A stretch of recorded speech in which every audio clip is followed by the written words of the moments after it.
Hello, everyone, and welcome back to my channel. I am the Night Walker, and today we're going to do another movie review. This movie here, now, I'm a big Tim Burton fan. I admit it. I love just about everything Tim Burton does. I mean, he's got a couple of movies I wasn't the biggest fan of, but like I just watched Dumbo the other day. That wasn't really my favorite of his stuff. But I'm kind of more like, when it comes to Tim Burton, I'm more into, you know, uh, Beetlejuice, Batman, Edward Scissorhands is fine. I got no problem with that. Nightmare Before Christmas, Corpse Bride, all that good stuff. But there's one movie of Tim Burton's that I really love, and I think it's a very good film. But I don't hear too many people talk about it. I mean, aside from, and the thing is, I think outside of diehard Tim Burton fans and diehard Johnny Depp fans, and maybe fans of this director, nobody really knows too much. This is definitely more of a cult film, and it has gained a cult status ever since it came out. But when it first came out, yeah, it was a total box office flop. But then it won a couple of Academy Awards, and of course, you already know by the title. I don't even know why I'm holding it down. We're talking about the movie Ed Wood.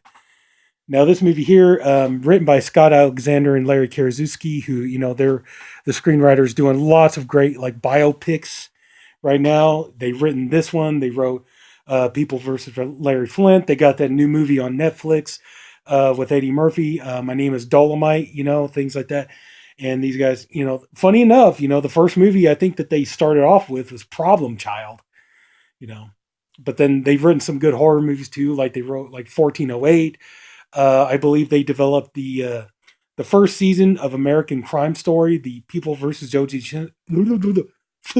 Sorry, the People versus OJ Simpson. If you haven't seen that miniseries, go watch it. It's brilliant. If you love true crime, you got to see that. That miniseries is fantastic. Anyway, though, but yeah, they ended up doing this script, and I believe Michael Lehman, the director of Heathers, originally he was going to do this movie, and they brought the project to Tim Burton with the possibility that maybe Burton would want to direct it.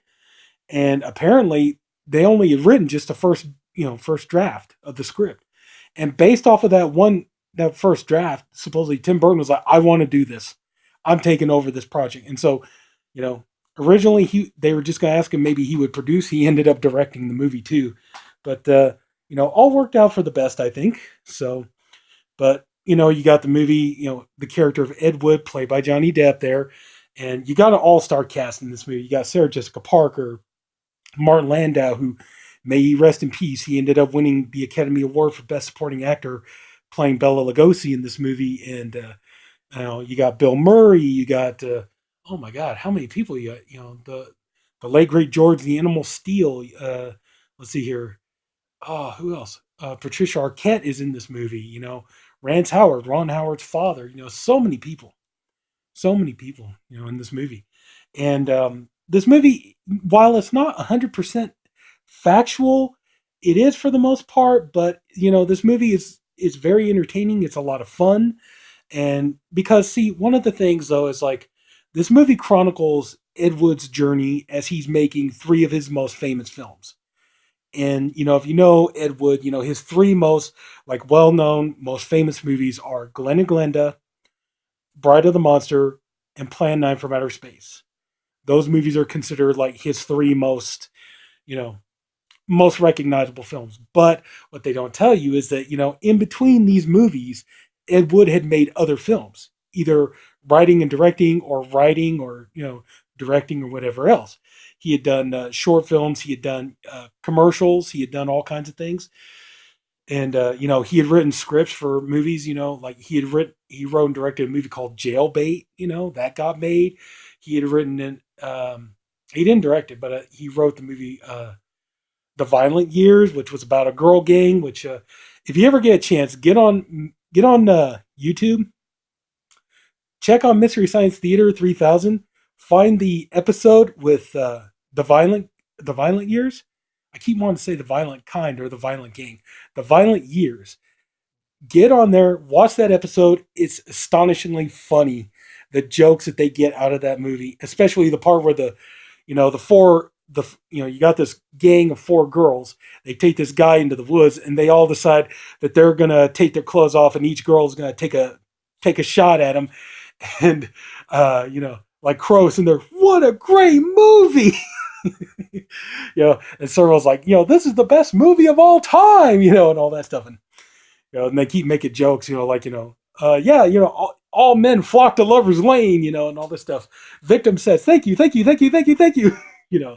But anyway, so going back to this, but the thing that's interesting though is like, now here's the thing. I know a lot of people got really weirded out because the year that this came out, and at the time you didn't, like, you know, transvestites and drag queens and all this other kind of stuff. That's not as commonplace as it is now. And so a lot of people were kind of turned off at the idea of, in this movie, Johnny Depp wears dresses and he wears, like wigs and stuff, and he looks like a woman in this movie. And the thing was, though, it's like, why did they do that? Because that's what Ed Wood did in real life. And it says in the movie, he's not, he admits that he's not homosexual. He's not interested in that aspect of it. It's just he likes to wear women's clothing because as a little boy, his mother always wanted a girl and she used to dress him up in girls' clothing.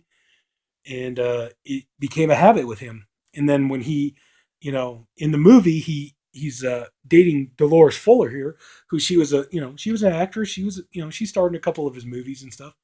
And then ultimately their relationship fell apart. And once they broke up, she went off to a really, really lucrative songwriting career and things. But yeah, so when he reveals to her that, he has always worn, well, the way he reveals it to her is by writing the script for Glenn or Glenda, and she realizes, like, this is a little too close to our own lives.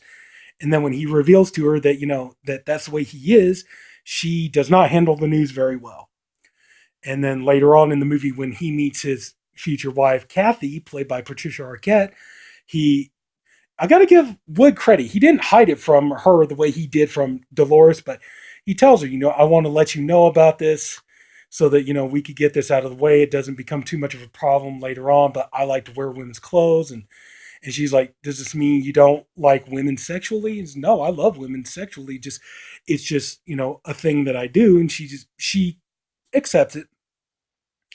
But, and the thing is Johnny Depp plays the character so sweet and goofy and likable that, you can't help but like him in this movie. And a large portion of this movie is developed to Wood's friendship with Bela Lugosi, played by Martin Landau there, who, this movie won 2 Academy Awards, by the way. Martin Landau for Best Supporting Actor and Rick Baker for Best Special Effects.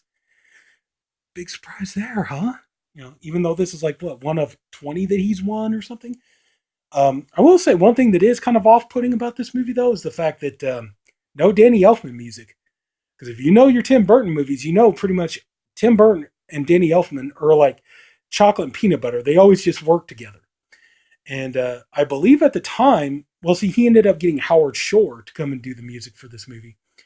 And the reason why is because I believe at the time, Danny Elfman was very busy working on Nightmare Before Christmas, doing all the musical score and writing and composing the songs and the music for that film. That's why he didn't do this one, because I believe they were pretty much in production around the same time. So anyway, but yeah, I mean, there's a lot of humor in this movie, but the movie is shot in black and white, which I think that definitely works best because when you see, okay, you got like Bunny Breckenridge that Bill Murray plays in here, Martin Landau playing Bela Lugosi, like George the Animal Steel, the wrestler, playing Tor Johnson, who was a wrestler. Let's see what else. Lisa Marie playing, Vampira, and so on and so on. Jeffrey Jones, who, just, it's a real shame he ended up being the sleazeball that he is, but, playing Criswell and so on. It really was a good decision to shoot this movie in black and white, I feel, because I think you see it in color. I don't think, it's obvious, like with the black and white, it looks much, the actors portraying the characters, like Lisa Marie playing Vampira or George the Animal Steel playing Tor Johnson, they look so much more like the real people. And that's usually how people saw them, was in black and white films. Usually if you saw Tor Johnson in a movie, it was always a black and white movie, whether it was, Plan 9 from Outer Space or Beast of Yucca Flats or, uh, what was that one with John Carradine? Anyway, but so anyway, you get the idea. But, and the movie, you could definitely tell a lot of creative liberty was taken and it's not 100% accurate, but, the movie does have more of a comedic feel than a dramatic feel, but there are definitely real life events that do figure into this movie. Like Ed Wood finds out about Bella Lugosi being addicted to Demerol with a morphine chaser and things, and him going into rehab, and I mean that all happened in real life. And there is the kind of like the charming scene where Ed decides he's going to shoot the infamous footage of Bela Lugosi that was used in Plan 9 from Outer Space, where he's out in front of his house and stopping to smell the roses and things like that, and that part is in here, and they talk, but the movie more chronicles the making of Glen or Glenda, Bride of the Monster, and Plan 9 from Outer Space, and so you got a lot of funny moments in here, and this movie, like I said, if you could get past kind of the weirdness of it, because that's the thing, you got this group of really weird characters in this movie. Ed Wood is kind of, he was kind of strange. Bela Lugosi, Tor Johnson, Criswell, all these people, they were, and that's the thing, like Jessica Parker, her character even kind of mentions that in the movie. You surrounded yourself with a bunch of weirdos. What's going on here and everything? But, he had this kind of little merry band that he wanted to make movies with. And, it's kind of like, it's fun. You do care about these characters and you sympathize with them. And it's just, this movie's a really good time. I think it is. So, but, and that's kind of the thing, even though, what is evidently clear though in this movie is that even though Ed Wood didn't have the ability, he didn't have the skills to make a good movie, he had the drive. And I think that's what people admire most about him. And to a lot of people, his movies, even though they're bad, they're still entertaining. But I would definitely say this is definitely kind of an underdog movie. But, unfortunately, it didn't work out for Ed Wood after Plan 9. He lost a lot of money, losing his home. And over time, he had a bad drinking problem. And, he started working in porno films or nudie films and things like that. And just, he died at a young age and just, too much drinking and things like that. So, but this movie kind of does make you root for him and does make you care about him. Even if he didn't make very good movies, he's a good guy and he always tried to help out his friends and things like that. And Johnny Depp does give a great performance in here. And of course, it's easy for me to say I'm a Johnny Depp fan. I always like his movies. So, not always, but this is definitely one I highly recommend. If you like Tim Burton, you like Johnny Depp, you like the movies that they make together. If you haven't seen Ed Wood, definitely give it a shot, man. This movie is a lot of fun. A lot of fun. And it definitely has, it's not a full-blown horror film, but it definitely has horror elements to it because it's about a man who made a lot of horror films and things and sci-fi films and things like that. So, yeah, I definitely say give it a shot, so please check it out. It's a lot of fun. So, anyway, I think I think we talked about that, it's a good film. It really is. So if anybody took the time to watch this video, thank you for doing it. I appreciate you for doing it. Hopefully you enjoyed this video. If you did, please like and subscribe.